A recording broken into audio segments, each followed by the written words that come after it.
What's up, everyone? Happy Football Friday.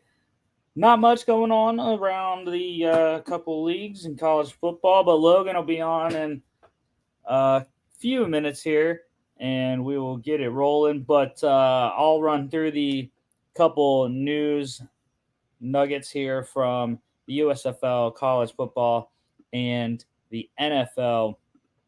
So with the USFL, we got some insight into the 2024 contracts. So they will toll to 2024 if the player doesn't sign with an NFL team, or if he isn't on an NFL team by the time the season starts. The average value of the contracts next season, USFL season number 3, will be $61,000, and players can sign with NFL teams through December 31st, New Year's Eve this year. And then after that, they can't sign with an NFL team, I believe, until the next season. There will be a 58-man training camp roster, which is the same as this past year, and also a 50-man regular season roster, which is also the same as 2023. In college news, Northwestern getting in trouble for hazing. So head coach Pat Fitzgerald suspended the next 2 weeks starting today. Luckily, it will not impact the season. So for right now, anyways, they also will not be able to hold any practices away from campus.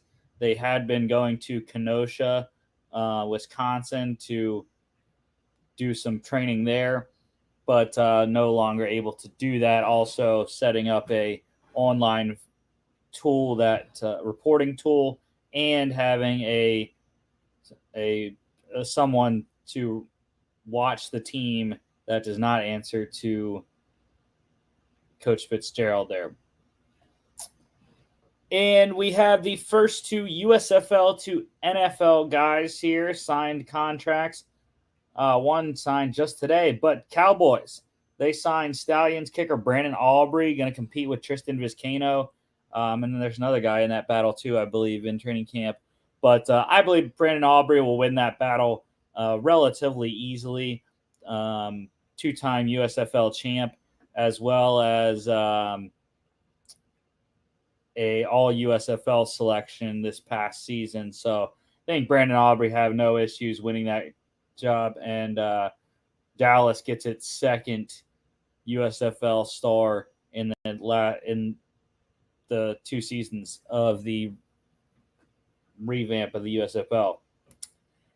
And the Jags signing a familiar face for head coach Doug Peterson, anyways. The Jags have signed Gamblers tight end Josh Peterson, his son. Great story there. Peterson, pretty solid season for Houston, and gets to head to Jacksonville playing his dad's offense there. So that's a pretty special story.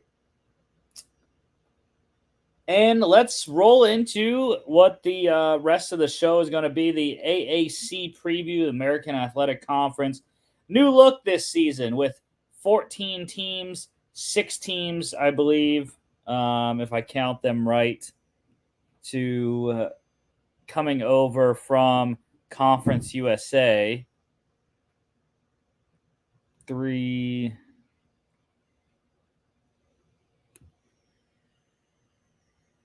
6. Yep, 6 teams coming from Conference USA.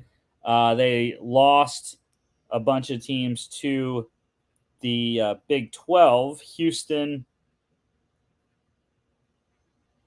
was one of them. Houston, Cincinnati, and UCF all going to the Big 12. So they replaced those 3 and add 3 more to get them up to 14. So another big conference. The American setting up to be pretty good. I think the additions are pretty good. As you can see, I have 4 of those 6 teams in my top 6 this season for the AAC. So this is how I have it panning out. UTSA coming in. They're the reigning Conference USA champions. I have them winning the AAC in their first season. Tulane, the reigning American champions here.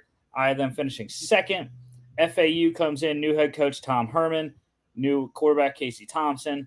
They're third. UNT finished second in the Conference USA last year. I have them finishing fourth. Rice with JT Daniels at quarterback now, fifth. UAB, pretty solid team in sixth. EJ Warner, Kurt Warner's son, with Temple in seventh. Memphis in eighth, with returner Seth Hennigan there. SMU in ninth. ECU in 10th. Navy in 11th. 12th is Tulsa. 13th is USF, and Charlotte finishes out in 14th, last position. So let's go through these. These are in, we're going through the teams in order of American, of AAC finished last year, and then we'll do the new teams at the end in alphabetical order, I believe is what I have them in. Tulane, though, so returning for the Green Wave, quarterback Michael Pratt, second team All AAC. Wide receiver Jaquan Jackson was a second team All AAC return specialist. Offensive lineman Prince Pines, first team. Offensive lineman Sincere Hainsworth, first team. Defensive lineman Darius Hodges and Patrick Jenkins, both second team. Defensive back Jarius Monroe was a first teamer. And punter Casey Glover was a second team all conference. A lot of losses, though. They lost a bunch of quality players. Of course, running back Tajay Spears going to the NFL, playing for the Titans. He was your AAC Offensive Player of the Year last year, first team All AAC as well. Running back Cameron Carroll transferred, second leading rusher. Tight end Tyrick James to the NFL, honorable mention All AAC. Offensive lineman Joey Claybrook went to the NFL, second team.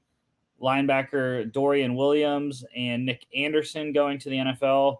Williams, a first-teamer. Anderson, a second-teamer. Corner Jaden Kennedy transferred. Safeties Macon Clark and Larry Brooks both going to the NFL. Clark, a first-teamer. Larry Brooks, honorable mention all-conference there. So a lot of production missed, especially the two big ones, Spears and Williams there.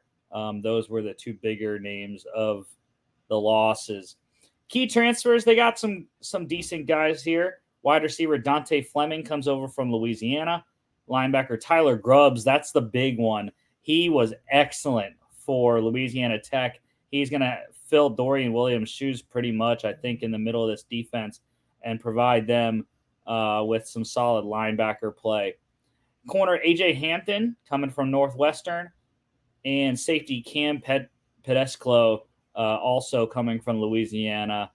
So some solid players there. I have the Green Wave finishing 9-3, 6-2 in conference play. So decent season. That puts them probably in contention for a New Year's Six berth, maybe, but we'll see. So week 1, they host South Alabama. That is a win. I have them losing week 2 against Ole Miss. Week 3 at Southern Miss is a win. They win at home against Nicholls State. They win at home against UAB. The week 6 bye.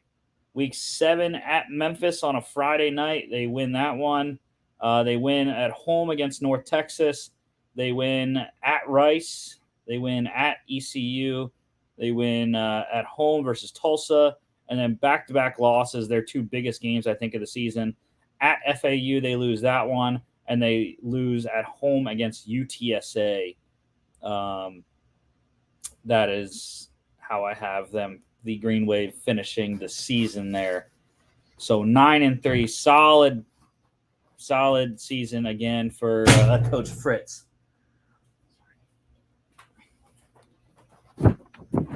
All right, SMU is the next team here. they just have 2 all-conference players returning. Offensive lineman Justin Osborne, first-team all-conference. Defensive tackle Elijah Chapman, second-team all-conference there. Key losses. The biggest one here, quarterback Tanner Mordecai transferring out. That's a massive loss. He was lights out for them the last 2 seasons, coming over from Oklahoma.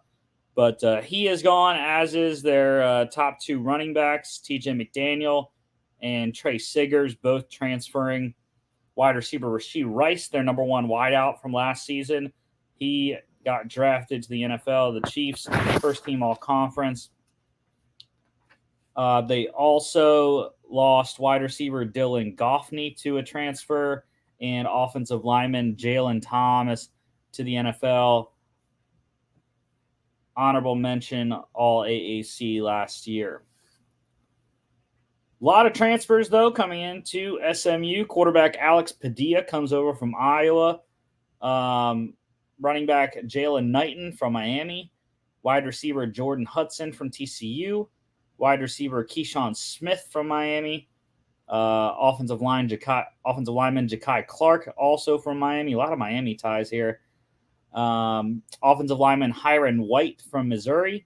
Defensive lineman Jordan Miller comes from Miami as well. So that's 4 Hurricanes coming to SMU. Linebacker Ahmad Walker from Liberty. Linebacker Kobe Wilson from Temple. Intra-conference transfer there. Corner Chris Meganson from Liberty. And safety Jonathan McGill from Stanford. So a lot of solid players that had good stats at their previous schools, or I just know their names. Like Padilla wasn't the greatest stats, but has played in the Big Ten there at Iowa last season, so should give them a decent quarterback option there for the Mustangs. I have SMU going 6-6 this year, 4-4 in conference play. Up and down year for the Mustangs, winning at home versus Louisiana Tech week 1. I was close to giving them a loss. I think Louisiana Tech's a tough team, but it's at SMU, so I think I'm going to give the Mustangs the win there. They lose at Oklahoma. They win at home against Prairie View A&M. They lose at TCU. They win at home against Charlotte.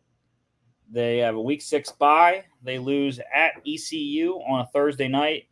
They win at Temple on a Friday night. They win at home against Tulsa. They lose at Rice. They lose at home against North Texas on a Friday night. They lose at Memphis. They win at home against Navy to wrap up a 6-6 campaign. Bowl eligible for SMU. They are the last team I believe I have as bowl eligible. I think I have the top 9 going to a bowl game. So, decent season for SMU there. Finishing in 9th place for me. Next up is the midshipmen of Navy. Not a lot of player movement for them. One all-conference returner, defensive end Jacob Busick. Honorable mention, all AAC last year. He's the only key returner, at least all-conference player for them. Key losses, just 2. Running back McQuell Haywood, he transferred out. And linebacker John Marshall, probably their best player, goes to the NFL. First team all AAC last year. No key transfers for Navy. It's tough to transfer into Navy. I don't even think you can transfer into Navy. So that is probably why there are no key transfers. But the midshipmen, I have them a little bit of a down season, 4-8, 3-5 in conference. They have a decent schedule, but like I said, the conference got better overall, I think, with the addition of the teams that they got from Conference USA. They lose at Notre Dame week 1. That's in Dublin, Ireland. So fun trip there. They have a week off in between. And then the next game they play is at home against Wagner, so they win that one. They lose at Memphis on Thursday night. They win at home against USF. They lose at home against UNT. Win at Charlotte. They lose at home against Air Force. Week 8 bye. They lose at Temple. They lose at home against UAB. They win at home against ECU. They lose at SMU. And they lose at Army. That one's going to be at Gillette Stadium in Foxborough this year. So interesting. They're moving around that Army-Navy game. But 4-8 for Navy. I still think they're probably the worst of the 3 military academies. I would probably put Air Force number 1, Army second, and then Navy third right now in terms of military schools. But that's just my opinion. Unfortunately, we don't have our resident our resident boatman in Mark to give us the rundown of the military institutions.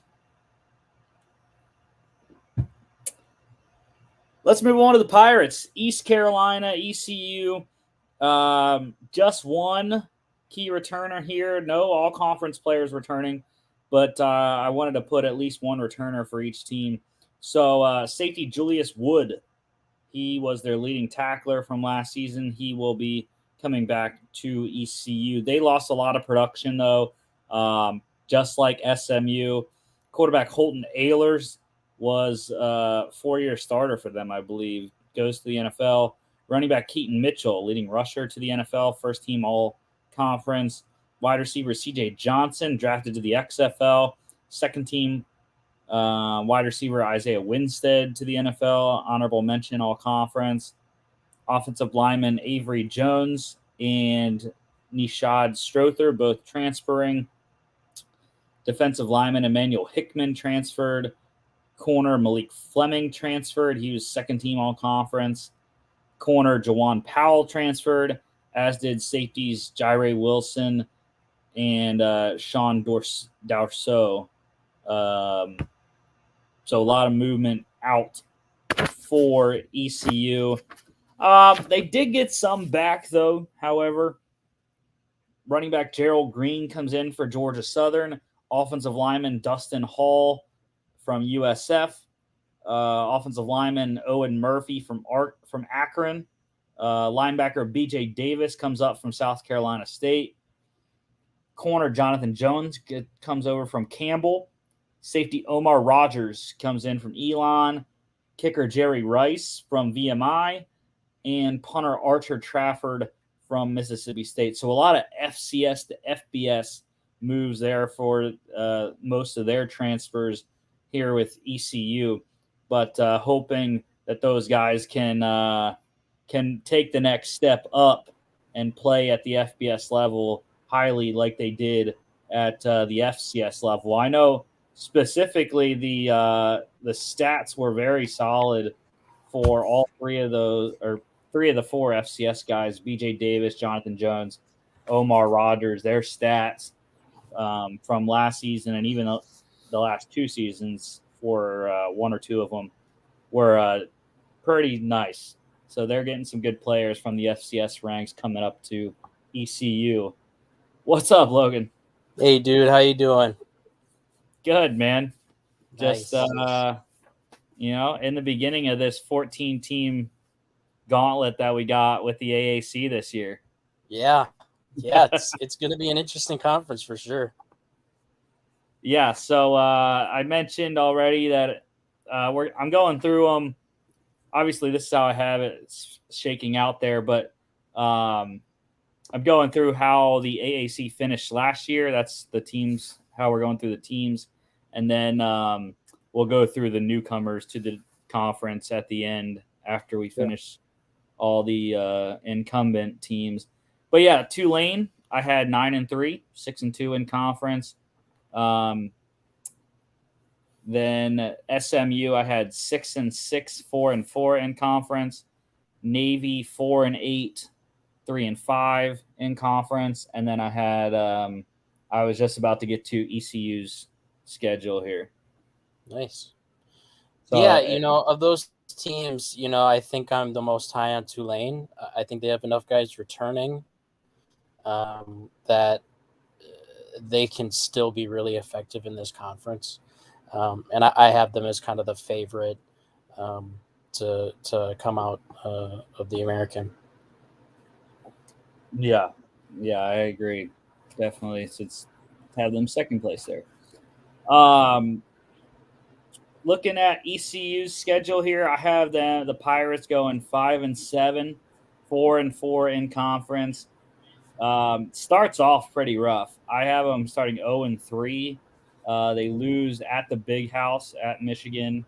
They lose at home against Marshall, which is a close one. They might be able to win that one. I like Marshall though. They lose at Appalachian State. They win at home against Gardner Webb. They lose at Rice. By week 6, they win at home against SMU on a Thursday night. They win at home against Charlotte. They lose at UTSA. They lose at home against Tulane. They lose at FAU, and they win at Navy, and they win at home against Tulsa to finish it out. It's interesting. When I was going through all these schedules, I'm like, dang, the AAC, they got some really solid non-conference. A bunch of them have SEC schools, and here, like I said, ECU's got Michigan on their schedule. So yeah, it's, and that's going to be tough about ECU, is I think that the American Conference, I think a lot of the teams on any given Saturday can beat all the other teams. That's what's really interesting about this conference, is that there is a hierarchy, but I think that for the most part, there's a lot of parity in this conference in particular. So when you have that, and then you add in a non-conference schedule that's pretty tough, like going to the Big House and App State on the road, like, for whatever reason, it's the last team I'd ever want to face non-conference on the road. So yeah, but those will be fun games to watch and to look for. Boone, North Carolina. Yeah. Yep. Yeah, no, I completely agree. I think literally after the top 4 that I have, after UNT, like the rest were very difficult to choose. And that's why you'll see at the end when I put it all together and recap all the records, you'll see most teams I have are between 7-5 and 5-7. Yeah. That's where most of the middle of the conference is here. All right, let's head on to the Tigers, Memphis Tigers.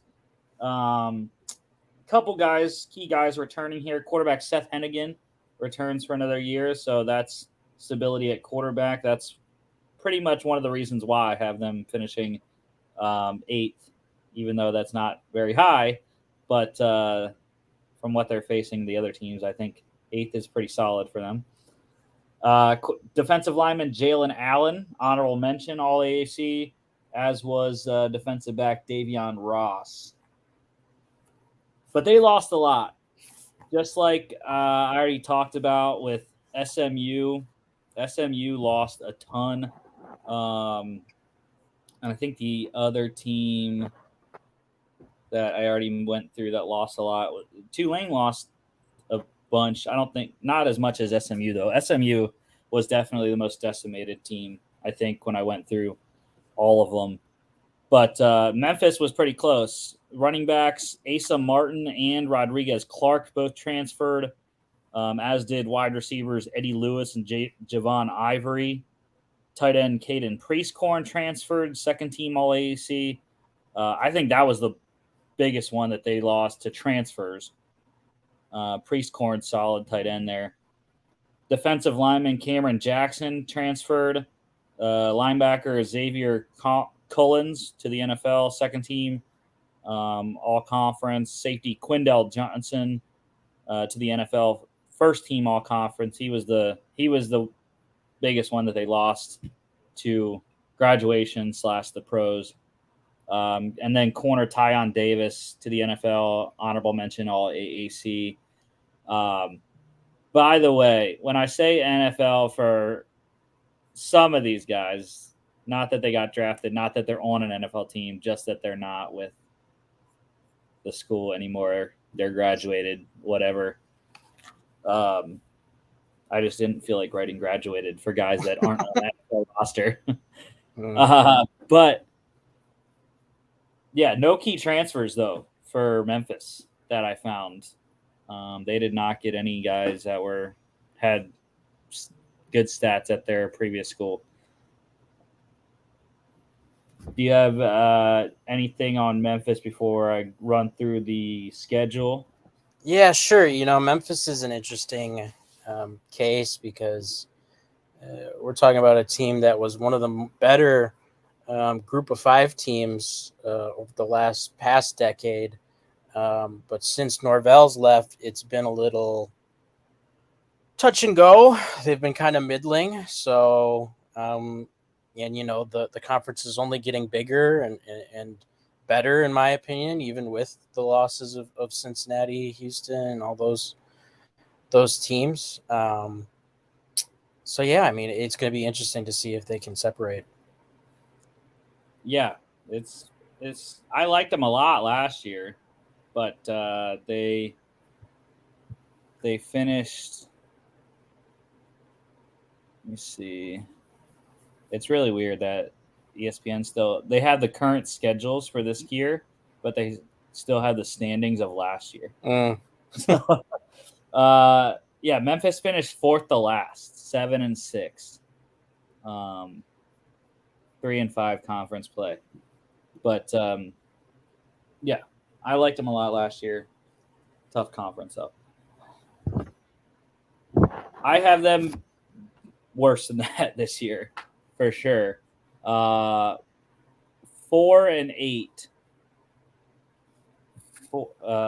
No. Yeah.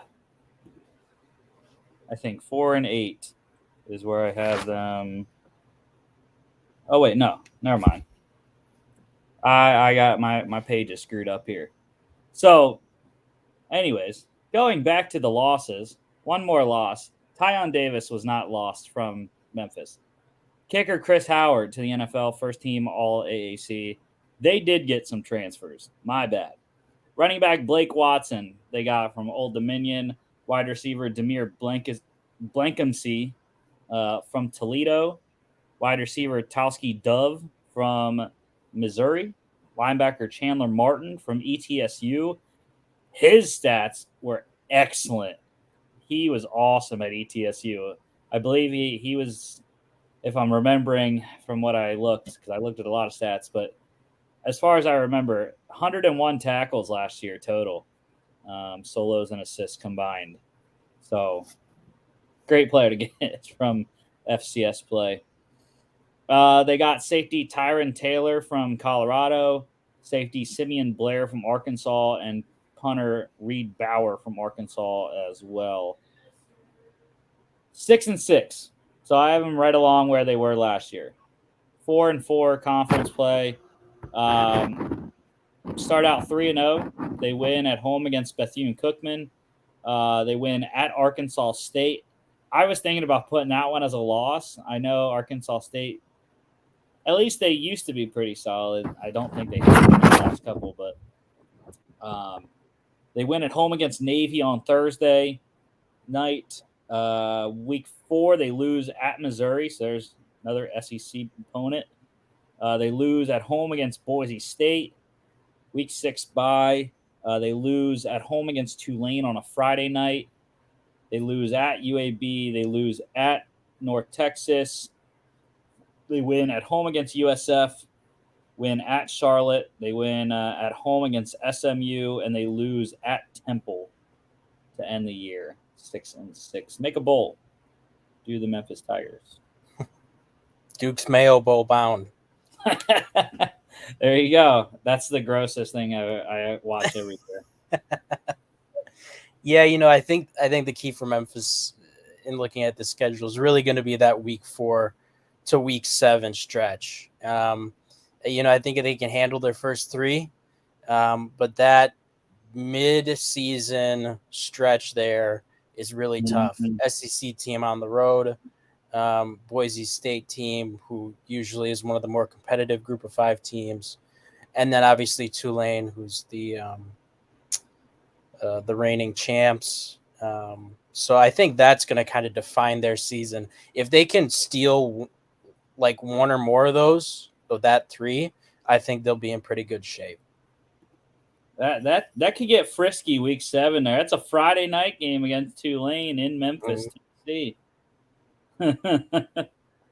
So maybe that's the one that they get out of those 3. Yeah, 6-6 there for the Tigers. Moving on to the Golden Hurricanes of Tulsa. Not very good, I have them finishing, but we'll talk about that in a second. Just one key returner here, and again, no all-conference players returning for Tulsa, so I just found a guy that was on top of their stats. So safety Kendaren Ray, he is the top returning tackler, not the top tackler from last year, but the top returning tackler. I believe he was 3rd in tackles for them last year. But key losses, the biggest one, quarterback Davis Brin transferring out. That's the massive loss there. Wide receiver Keelan Stokes to the NFL, first team All AAC. He's their leading receiver last year. Defensive lineman Anthony Goodlow transferred, a second team All AAC. Linebacker Justin Wright transferred, also a second teamer. And then corner Tyon Davis to the NFL, honorable mention All AAC. This team didn't have any key transfers. I got my pages right that time. No key transfers for Tulsa. So a lot out, a lot of production out, nothing in for the Hurricanes here, the Golden Hurricanes. It's not going to be good in Oklahoma for Tulsa this year.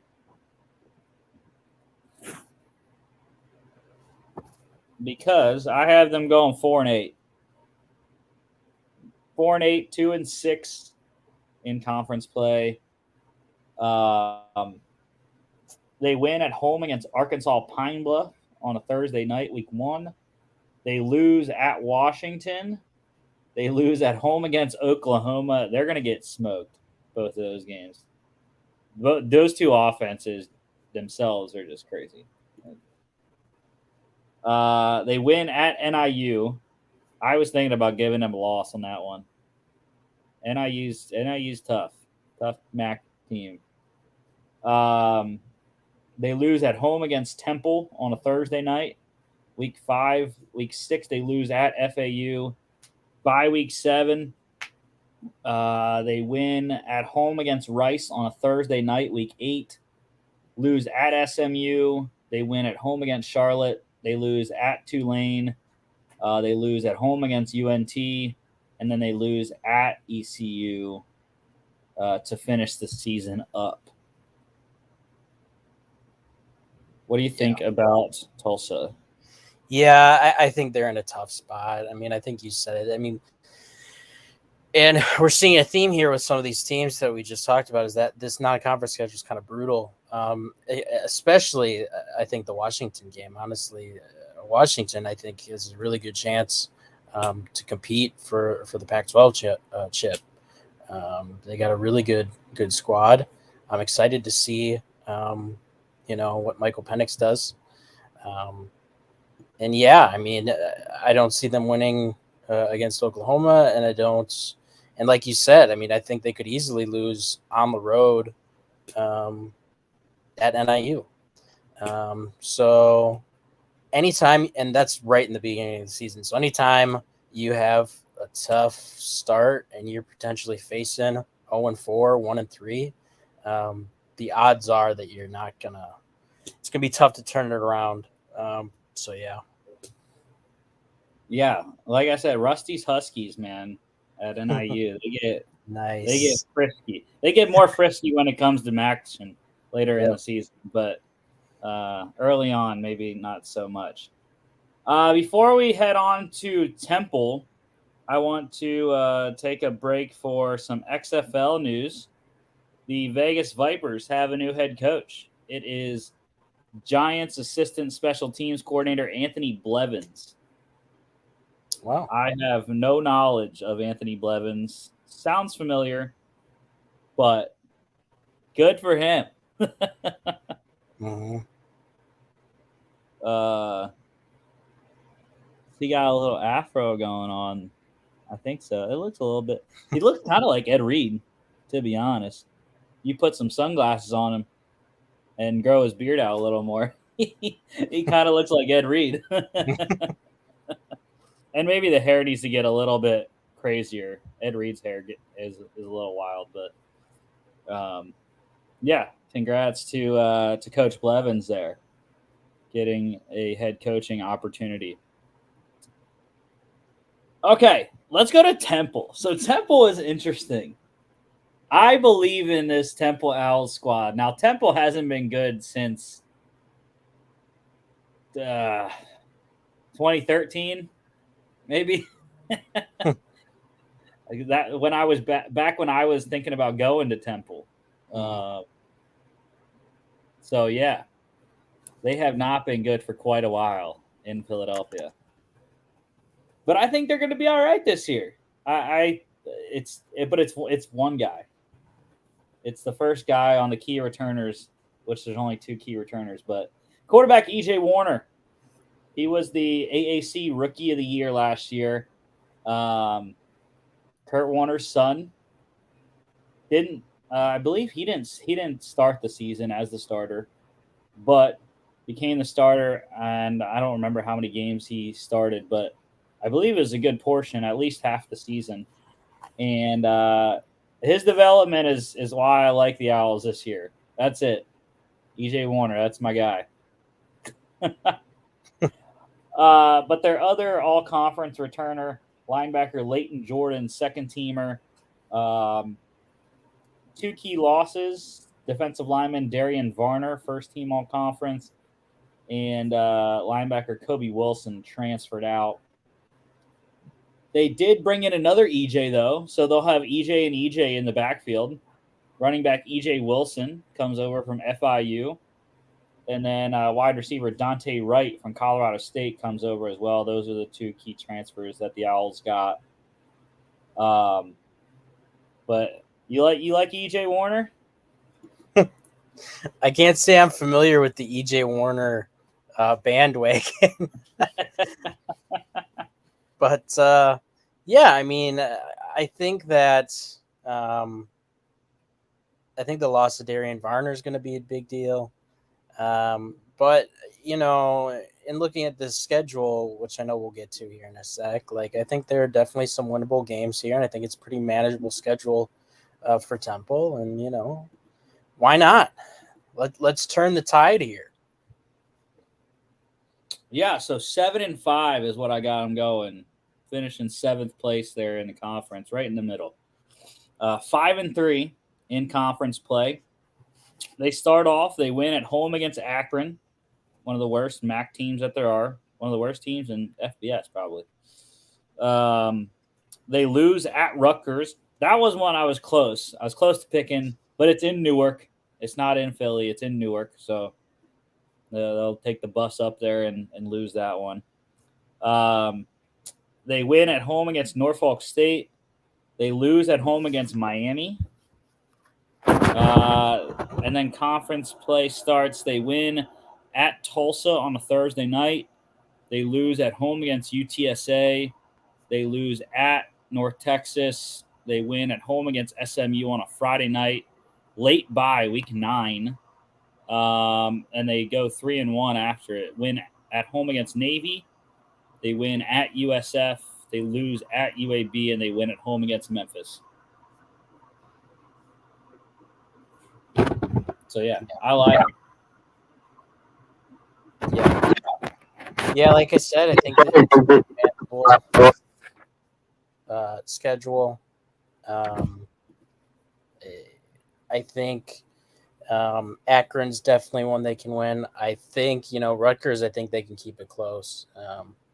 Even though they're Power 5 team, they're definitely near the low end of that typically.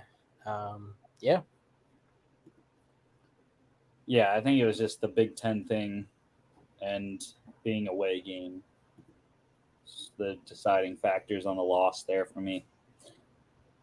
Okay, let's go to my second to last team here, USF. They lost a lot, but one returner, no all conference players returning, but they do have their quarterback returning, Gary Bohannon, leading passer last year. He comes back, so at least they have continuity at the most important position. That's a big at least because they lost so much. Quarterback Timmy McClain transferred. Their top two running backs are out. Running back Brian Batty, he transferred, second team all conference, as did running back Jaron Mangum. He transferred. The biggest one there, right here, wide receiver Jimmy Horn Jr. He transferred out, first team all conference as a return specialist. Their second leading receiver, wide receiver Xavier Weaver, transferred, second team all conference. Offensive lineman Brad Cecil went to the NFL, honorable mention, all conference. Offensive lineman Dustin Hall transferred. Linebacker Dwayne Boyles Jr. to the NFL, honorable mention.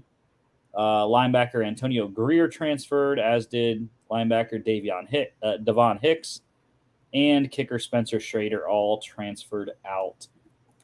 They got some guys back. They replaced the running backs. Running back Naquan Wright comes in from Florida.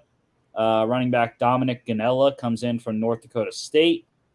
Wide receiver Mike Brown-Stevens, I think that's their biggest transfer in, comes from Minnesota. Wide receiver Naeem Simmons from Wagner. Offensive lineman Derek Bowman comes in from Houston.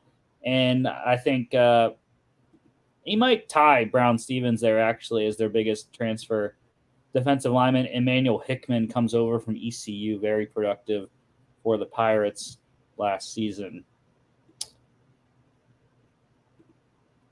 Pre-schedule thoughts, Logan? I'm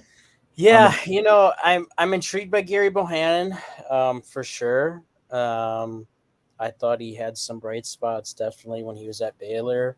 I like some of his rushing upside, and like you said, I think it's a continuity thing. But yeah, I'll save the rest for when we do the post schedule kind of. Yeah, because it's not going to be. Yeah. 3-9, 2-6 conference play. Losing at Western Kentucky week 1. That what's his name? Austin. I can't remember the quarterback's name. Austin, I don't know. They win at home against FAMU. I'm not even confident about that one, though. FAMU was a FCS playoff team last year. So Florida A&M might – I wouldn't be surprised they get them. They lose badly, just absolutely annihilation in Raymond James Stadium, as the people that attend games in Raymond James Stadium are going to witness most of the season between USF and the Tampa Bay Buccaneers. Just shade. But they lose against Alabama. They lose at home against Rice. They win at Navy. They lose at UAB. Lose at home against FAU. At UConn, they lose. Week 9 bye. They lose at Memphis. They lose at home against Temple. They lose at UTSA on a Friday night. And then they win at home against Charlotte. Evenly spread out wins. Yeah. Yeah. My thing with USF is just like, you got to show me. Like, I'm not going to, just go out there and make some kind of bold prediction. I'm looking at the record here, and they got 4 wins in 3 years. right? So they're averaging like 1.3-ish wins a year. That's tough. That is a tough scene. Hopefully they can turn it around, but my typically what I do is I'm like, look, I'll believe it when I see it. They just have not been able to put it together. Yeah, well, and that win at Navy, I'm not confident about that one. Mm-hmm. The only one I'm confident is the win against Charlotte. That's the only one. Because to come up from Tampa all the way to Annapolis, decently long trip. Maybe not by flight, but anyways. Yeah. And then the non-conference, like I said, Alabama. Yeah. Western Kentucky has a great offense. And UConn surprised. Jim Mora Jr.'s got it rolling with the Huskies in year one last year. And I believe in the Huskies this year. It would be interesting to see what record I'd give them when we go do the independent show in a couple weeks. But yeah, I like UConn, and it's away game too, so that's a no-go. Now, from the second worst team to the worst team I have this year, the Charlotte 49ers. And when they first came up to FBS, never realized until I don't know, maybe halfway through their first season that it's actually a pickaxe in the middle of their C. So, yeah, there you go. They do have a all-conference guy returning, running back Shadrick Byrd, honorable mention all-conference as a kick returner. Granted, the honorable mentions for now that was for Conference USA, right? Because they're one of the new people. They're one of the 6 new teams. Charlotte, UTSA, FAU, UNT, Rice, and UAB. Anyways, so all conference USA. And I think, if I remember right, the all conference the honorable mention for Conference USA, it doesn't mean as much as some of the other conferences. They do, they give a lot of honorable mentions out. You should really pull up this list because there's they give 4 quarterbacks, 5 running backs, 7 wide receivers, 5 tight ends. It's way too many offensive linemen. There's 3 honorable mention kickers, 5 punters, 5 long snappers. It's crazy. Everyone that didn't make all conference, if you're your team's starter, you're in. You get honorable mention. Pretty much. That's how it went. But yeah, so honorable mention all conference USA isn't that strong of a endorsement for that conference, at least last year. But still, he made it. He got it. They lost quite a bit. Quarterback Chris Reynolds to the NFL, honorable mention all conference. Quarterback Xavier Williams transferred. Wide receiver Grant Dubose, that's their biggest loss. NFL, second team all conference USA. Wide receiver Elijah Spencer transferred, honorable mention. Offensive lineman Ashton Gist to the NFL, honorable mention. Offensive lineman Jackson Hughes transferred. Defensive lineman Amir Sadiq went to the CFL, second team all conference. Defensive lineman Marquise Watts to the NFL, honorable mention. Defensive back Geo Howard to the NFL, honorable mention as well. They did get some guys in the transfer portal. Offensive lineman Austin Johnson from Colorado. Offensive lineman Jonathan Bass from Georgia State.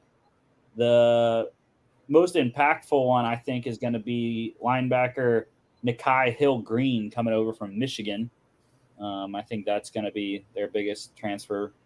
Safety Al Mahi Ali from St. Francis, and kicker Jake Larson comes in from Richmond. So yeah, it's a tough scene in Charlotte there.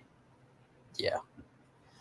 Well, they're going to have a tough time replacing, future Hall of Famer and Packers legend Grant DuBose. But yeah, other than that, it's my analysis here is very similar to USF, and it's not surprising because we both view those teams as kind of near the low end of the American, and it's like like you just haven't shown me really anything. I mean, it's been 8 years, right, that they've been in the FBS, and since then, their best season is 7-6. Yeah, And that was a while ago. So, I just got to see it, and I don't think and they're moving up to a harder conference. The American just is. So, yeah, it's going to be interesting. I think there's going to be some growing pains for sure. Yeah, it's kind of tough because I love the Charlotte 49ers look. I love the name, love the aesthetic. Definitely going to be one of my shortlist choices for whenever we get that new NCAA game. Um, but yeah, pulling for them, but not expecting a whole lot. yeah, and their schedule is one that I have. I could see an 0-12. You know, it based off the non-conference play, but 2-10. I gave them 2-10, 1-7 conference. Um, they win week 1 at home against South Carolina State, which is again, it's not an easy game. Yeah. Like South Carolina State is one of the best, not one of the best, but one of the better FCS schools in the MEAC. So wouldn't put it past the Bulldogs to win and beat the 49ers on their own turf. Then they lose a lot in a row because the other 3 non-conference are just tough. They lose at Maryland, where Talia Tagovailoa is still there, I believe. I don't remember. He it seems like he's always there. I don't know. I don't know if he's there or not. I can't remember. But anyways, week 3, they lose. I have them losing non-conference at home against Georgia State. I think they're a pretty solid Sun Belt team. They lose at Florida. They lose at SMU. They week 6 bye. They lose at home against Navy. Yeah, Talia Tagovailoa is at Maryland still, by the way. Mm-hmm. One more year. One more year.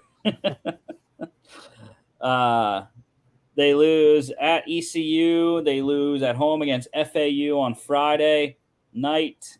Week 9. Week 10, they win at Tulsa. Not confident in that one. I just wanted to find them a win, and that was one I felt they could win. They lose at home against Memphis. They lose at home against Rice, and they lose at USF. So, yeah, 2-10. Yeah. Yeah. I think right around there is definitely it. Yeah. I mean, it's going to be tough for them again to win in a harder conference, and their non-conference schedule is not that good. So, yeah. Well, let's finally get back to what I view as a good team. Some positivity. FAU, the second Owls. It's interesting. I don't think we've ever had a conference with 2 owl mascots. It's such a rare owl. It's such a rare mascot too. There's not a lot of owl teams in general. Yeah. Yeah, and well, we have 3. Oh crap! I forgot Rice. We have 3 Owl. You're right. In this conference, the Conference of Owls. There we go. They just need to have like a 3-way wrestling match and see which one It's wins. the ultimate owl. Yeah. But anyways, for FAU and new head coach Tom Herman back in the saddle for FAU. He has got some good guys coming back. Running back Larry McCammon the third, first team All Conference USA. Wide receiver LaJonte Wester, honorable mention. Defensive lineman Evan Anderson, second team. Safety Armani Eli Adams, honorable mention, and long snapper Nicholas Marino, honorable mention as well. They lost some guys, some solid ones. Wide receiver Jamal Adreen. I don't know if I meant to put that one in the transfer. Never mind. Offensive lineman Brendan Bordner to the NFL, second team All Conference. Offensive lineman Nick Weber to the NFL, honorable mention. Defensive back Tasia Young, transferred out, honorable mention. And punter Riley Thompson transferred out, honorable mention. But the biggest thing is that they got Tom's quarterback, his old Texas Longhorn buddy, quarterback Casey Thompson, coming in from Nebraska. They get to pair up again. So I think that's really the difference in why I have FAU high, is that connection. But they also got another good quarterback, Daniel Richardson, coming in from Central Michigan. And then corner Jaron Morris from Texas State. Excellent statistics there for the Bobcats last year.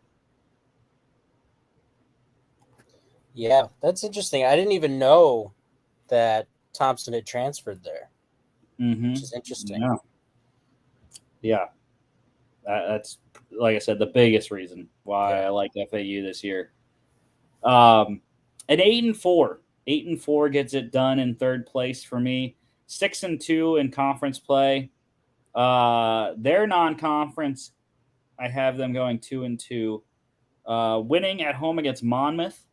Then they win at home against Ohio. But the 2 away games that they have in non-conference are very difficult. At Clemson and then at Illinois. Those are very difficult. Week 5 bye really early for them. But then they win at home against Tulsa. They win at USF. They lose at home against UTSA. They win at Charlotte on Friday night. They win at UAB. They win at home against ECU. They lose at home against Tulane, and they win at Rice to get you 8-4. Yeah, I like that. You know, the only one that I'm looking on here that's like case closed, they're not going to do it, is Clemson. You know, I don't see a path for them to win in Death Valley for sure. And they probably won't be able to pull it out against Illinois because, you know, it's not the Illinois team of old. But, you know, Illinois has had a fair number of key pieces, you know, leave. So maybe, you know, it depends on how well they're able to put things together at FAU. But this isn't the worst schedule, definitely. And I think that they can definitely compete for those 8 wins.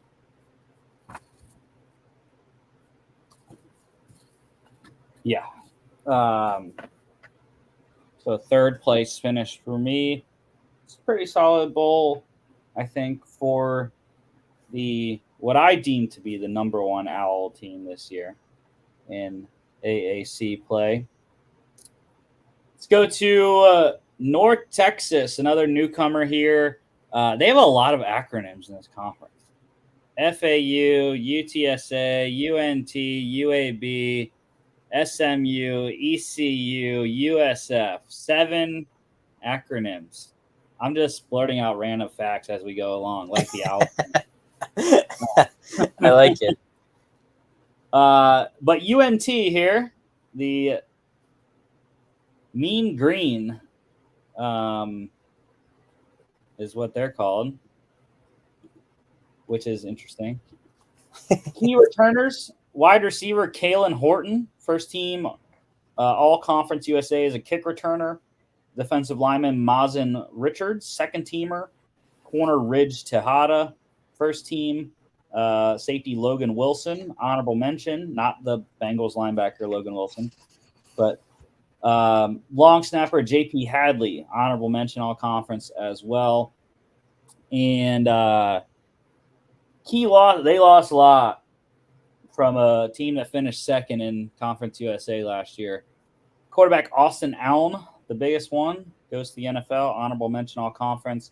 Wide receiver Jair Shorter transferred out, honorable mention. Tight end Varquise Gums transferred, first team all conference. Tight end Jake Roberts transferred, honorable mention. Offensive lineman Manasseh Mose, NFL, first team all conference. Linebacker Katie Davis to the NFL, first teamer. Linebacker Larry Nixon III transferred. Corner Deshaun Gaddy transferred. He was an honorable mention selection. And then kicker Ethan Mooney to the NFL, honorable mention player as well. And they got a couple solid transfers. Quarterback Chandler Rogers comes in from UL Monroe. Offensive lineman Paula Vaipulu comes from Georgia Tech. Offensive lineman Ethan Miner from Arkansas State. And then safety Phillip Hill comes in from UNLV. But I do still like the Mean Green here this year. I think they have some solid pieces still, and they're, like I said, the team that finished second in Conference USA last season.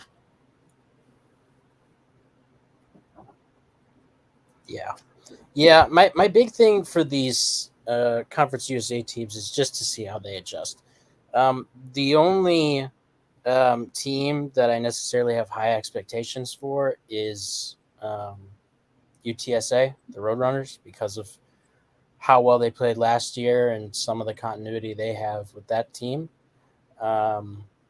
particularly at quarterback. But other than that, for these CUSA teams, I just want to see how they adjust to a bump up in competition. So very low expectations, kind of, for me at least. But yeah, we'll see. Yeah, like I said, I have high expectations. Five of my top six are Conference USA teams from last year. But 8-4 for North Texas for me, 5-3 in conference. They lose at home against Cal. They win at FIU. They win at Louisiana Tech. Week 4 bye, very super early.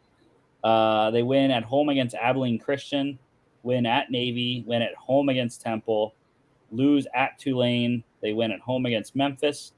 They lose at home against UTSA. They lose at SMU on a Friday night.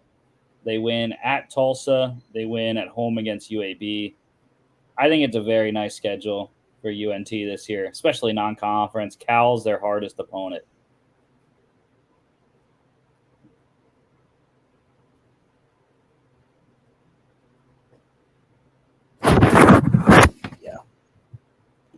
Yeah, like I said, I'm a little lower on them, but it is a fairly easy schedule. But yeah, we'll see. Like I said, I think it's just going to be. It's hard for me to predict because there's so many different variables at play when you're switching conferences. This next one is just me being in love with JT Daniels from the time he was at UGA. And he has just gone down every step of the way. To West Virginia and now to Rice. And he hasn't been successful, but it's okay. It's okay, JT, because you finally will. You will finally be successful this year. This is the year. His last one. But for the Rice Owls, returning returning for them, wide receiver Bradley Rosner, honorable mention. All 5 of their guys are honorable mention in Conference USA. Tight end Jack Bradley, offensive lineman Clay Servin, outside linebacker Josh Piercy, and corner Jordan Dunbar. Losses for them, offensive lineman Shea Baker to the NFL, second teamer. Defensive lineman Ikenna Enechukwu, NFL. He plays for the Falcons. Honorable mention player there. Defensive lineman Trey Schumann to the NFL. Honorable mention player as well. And like I said, key transfers. Quarterback JT Daniels. It's my guy. Comes in from West Virginia. Offensive lineman Brant Banks comes in from Nebraska.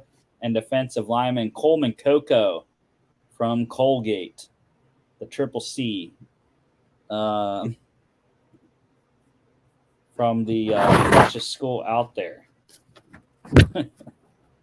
if you catch my toothpaste joke. Anyways. Oh, we got you. Yeah. We read you loud and clear. But yeah, so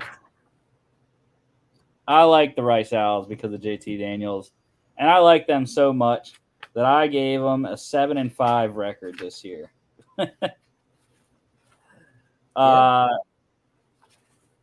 5-3 in conference. It starts out tough though. They got 2 in-state teams to play. Actually 3 technically, but they win the third one. They lose at Texas week 1. They lose at home against Houston. Win at home against Texas Southern. They win at USF. They win at home against ECU. They win at home against UConn. I think because it's in Texas, that's why I have them winning, even though UConn's a tough team. Week 7 bye. They win at Tulsa. They lose at home against Tulane. They win at home against SMU. They lose at UTSA. They win at Charlotte, and they lose at home against FAU. Yeah, I think it is going to be interesting, and I think it all boils down to JT Daniels, again. But, I got his stats pulled up here, and obviously they're not great. But, they're not, horrible either. I think you could do a lot worse if you're a team coming up from from Conference USA. If you're a group of 5 team, he still has the potential to do it. So we'll see. He captained the West Virginia Mountaineers to a solid 5-7 record last year, and second to last in the Big 12. Yeah. Hey, you flip a couple of those L's, and you got your prediction there. You're 7-5. But yeah, I like Rice. I like my guy JT. Give him one more time. Anyways, the second to last team here, UAB, the Blazers. Love their mascot and their name. The UAB Blazers, Alabama, Birmingham. And Birmingham's popping now. Now that they got the 2-time back-to-back USFL champions in town. UAB's got Football, a lot of yes. too. Football town. Yeah. But they got some nice guys returning. Running back Jermaine Brown Jr., second team All-Conference USA. Wide receiver Tajon Palmer, honorable mention. Defensive lineman Fish McWilliams. That is excellent name. Doesn't get better than that, actually. Defensive lineman Drew Tuazama, honorable mention. Safety Keandre Swoops, honorable mention. How many swoops are there? I feel like there's all kinds of swoops out there because Eric, right? Eric Swoops, at the tight end. Mm-hmm. And then there's there's the really good. I think she's in the WNBA now. I think there's a WNBA player that swoops. So yeah, there you go, Keandre, another one. UAB lost a lot, and I don't know if I should have them 6th, but I do because they got a lot in transfers as well. So, anyways, Or no, they didn't get any transfers. Never mind. But they lost a lot. Quarterback Dylan Hopkins transferred. Running back Dwayne McBride to the NFL, backing up Alexander Madison in Minnesota. First team all conference. Wide receiver Trey Shropshire to the NFL, honorable mention. Offensive lineman Sidney Wells to the NFL, first team all conference. Offensive lineman Kadeem Telfort to the NFL, first team.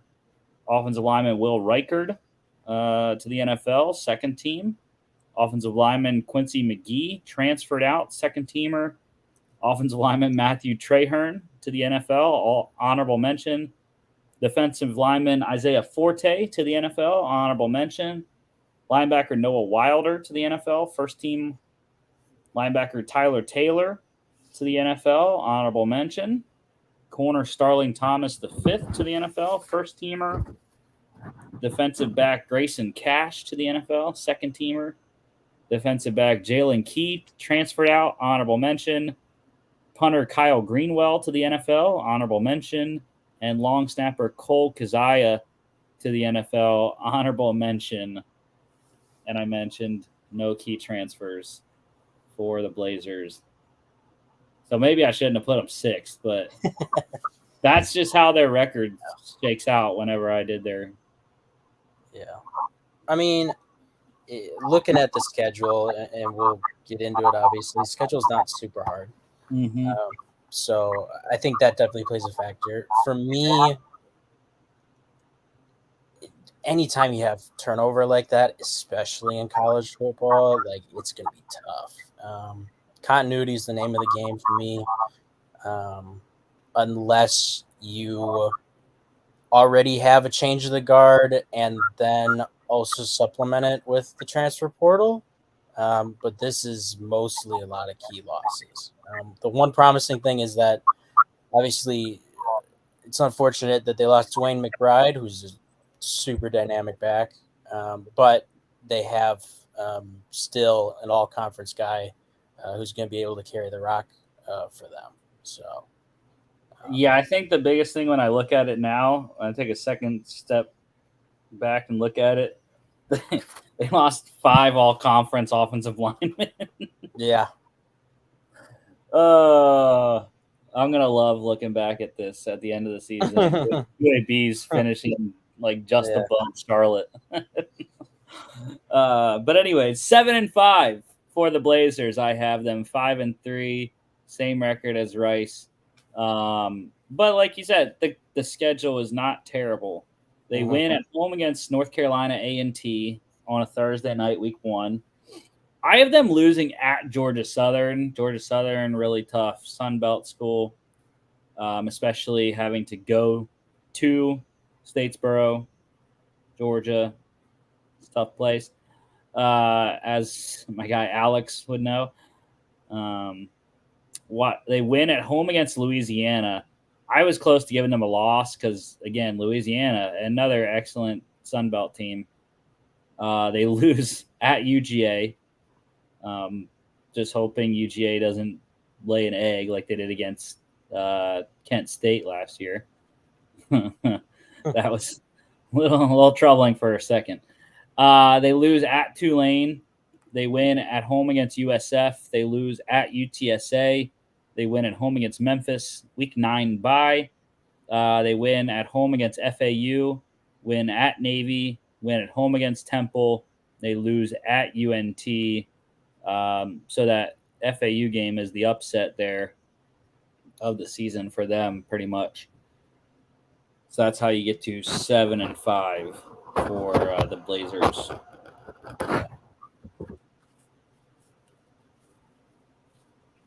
And now let's head to the last team on the docket and your 2023 American Athletic Conference champions, making it 3 in a row for this team. UTSA Roadrunners.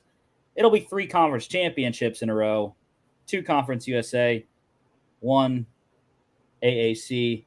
But, and I put the wrong page away. But anyways, let's they have by far the most returning, and it's ridiculous that they got all these guys to come back. Starting off, quarterback Frank Harris, first team All Conference, USA. Running back Kavorian Barnes, honorable mention. Wide receiver DeCorian Clark, second team. Wide receiver Joshua Cephas, second team. Wide receiver Chris Carpenter was an honorable mention. Kick returner, tight end Oscar Cardenas, honorable mention. Offensive lineman Ernesto Alvarez, offensive lineman Walker Beatty, and offensive lineman Terrell Haynes, all honorable mentions. Defensive lineman Brandon Brown, first teamer. Defensive lineman Nick Booker Brown, honorable mention, as was defensive lineman Joe Evans. Linebacker Jamal Ligon, second team. Outside linebacker Trey Moore, honorable mention. Corner Nick Troy Fortune, honorable mention. And punter Lucas Dean, second team All Conference. The only guy that didn't get to come back was Zachary Franklin. He was the only one that transferred.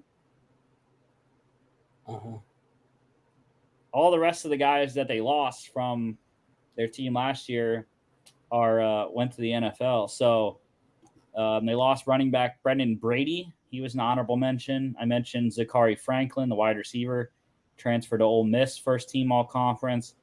Offensive lineman Ahofitu Maka, drafted in the XFL, first team. Offensive lineman Kevin Davis, honorable mention. Linebacker Trevor Harmonson, honorable mention. Defensive back Clifford Chapman, first teamer. Defensive back Corey Mayfield Jr., first team. Defensive back Dadrian Taylor, honorable mention. Kicker Jared Sackett, second team. And long snapper Caleb Cantrell, honorable mention. Like I said, all those guys, except for Franklin, going to the NFL or otherwise not playing college football. And then key transfers, they got some guys. Good backup quarterback, Josh McCown's son, Owen McCown, coming over from Colorado. Linebacker Darren Allman from Angelo State. Bro, you got to look this kid's stats up because he was a beast for Angelo State, making the big jump to from D2 to FBS play. Corner Cyrus Dumas comes over from New Mexico State, and then safety Elliot Davison from Incarnate Word. But yeah, I mean, this UTSA Roadrunner team is stacked. Yeah, I think the returning is all you need to really talk about some of this team. Like I said before, continuity is a big thing. And anytime you have it, especially at key positions, it's a huge advantage. I still like Tulane as my favorite to come out of the American, but my close second is the Roadrunners. Like I said before, they're the only CUSA team that I have big expectations for. And I think they can live up to it, like for the reasons we just laid out. Is they have a bunch of dudes returning. And the really only key loss is Zachary Franklin, which while it is a big loss, they still have their quarterback, man. And he's a vet. He knows what it's about. And I think they'll be successful. Yeah, well, how about 11-1 successful, 8-0 in conference play? I didn't want to do it. I didn't want to. I was thinking about giving them 10-2, 7-1, but I just went for it. They win at Houston, week 1. That's a tough game. Go on the road to a now Big 12 school. Week 1, but again, I think they can do it. They win at home against Texas State. They win at home against Army on a Friday night. So luckily for them, they get a long week to prepare to go to Knoxville. They lose that one. They lose, but I would not be shocked if it's decently close. I'm just saying. The week 5 bye, they win at Temple, win at home against UAB, win at FAU, win at home against ECU, win at UNT, win at home against Rice, win at home against USF on a Friday night. And then the only game that I was thinking about giving them a second loss was the last game of the season at Tulane. I have them winning that one. That's the only other game I can see them losing. Yeah. Yeah, I mean, looking at this schedule, for me, the only one where I'm like, I just don't see it happening is Tennessee. At Rocky Top. That's just tough anyway about it. But other than that, I think they are all winnable games or games where I think they're heavy favorites. So yeah, I could see them having another strong season with only maybe 1 or 2 losses. Yeah. Yeah, I think their away games are definitely the toughest ones of the season. At Houston, week 1, like we talked about, at Tennessee, week 4. Week 6 at Temple is their easiest away game. At FAU, week 8, at UNT, week 10, and then at Tulane, week 13. Like I have there, UNT, FAU, Tulane, 3 of the top 4 outside of UTSA. So that's the foursome I have at the top, anyways. And they got to go. They got to go on the road to play the other 3. But I think they can do it. I have loved the Roadrunners pretty much ever since they won their first CUSA, their first of their back-to-back 2 years ago.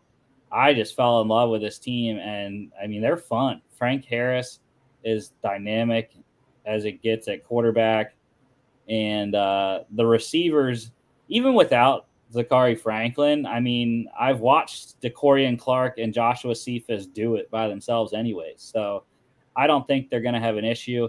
And Chris Carpenter was an honorable mention all-conference kick returner, so maybe he steps in and is the third guy now at the wide receiver spot, in addition to his kick return duties, and helps this offense along.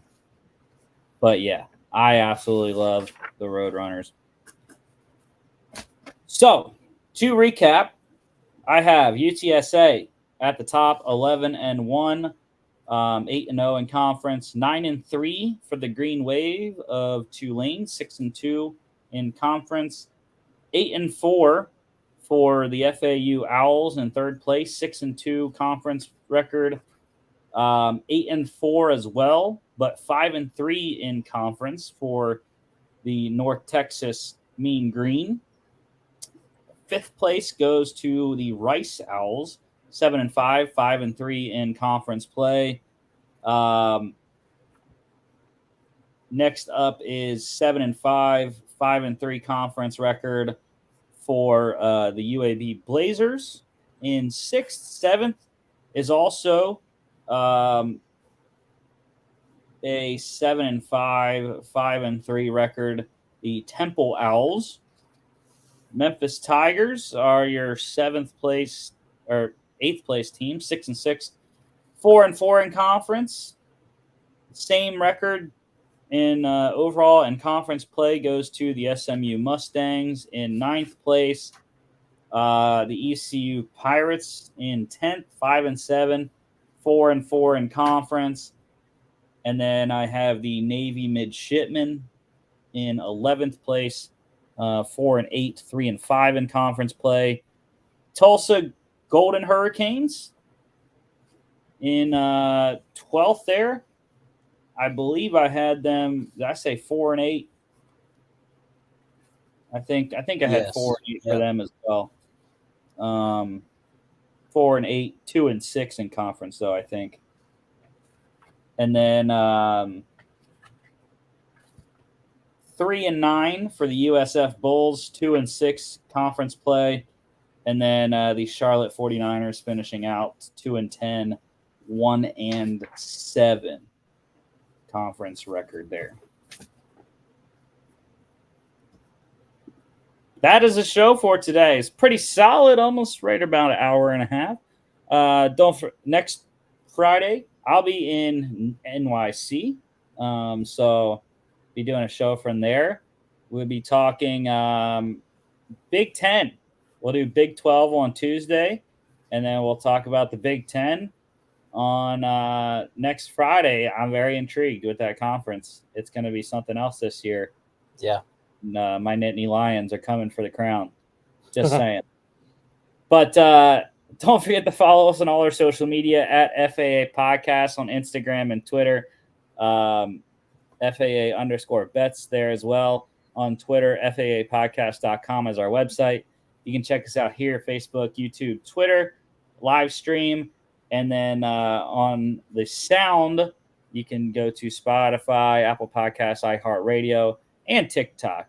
Football Addicts 9 there also, as Logan did just yesterday, liked all our videos. Yes, sir. Yeah. I had deleted TikTok for a while because it was taking way too much of my time. And then since the summer session ended for malls, I was like, yeah, you know what? Let's just. I'm going to find ways to waste my time anyways. I don't look. I just post, and then I look at if I get a little red bubble with notifications, and I look at the notifications. I don't scroll, so it's fine. But yeah, thank you all for watching. Thank you, Logan, and we'll see you back on Tuesday. See ya.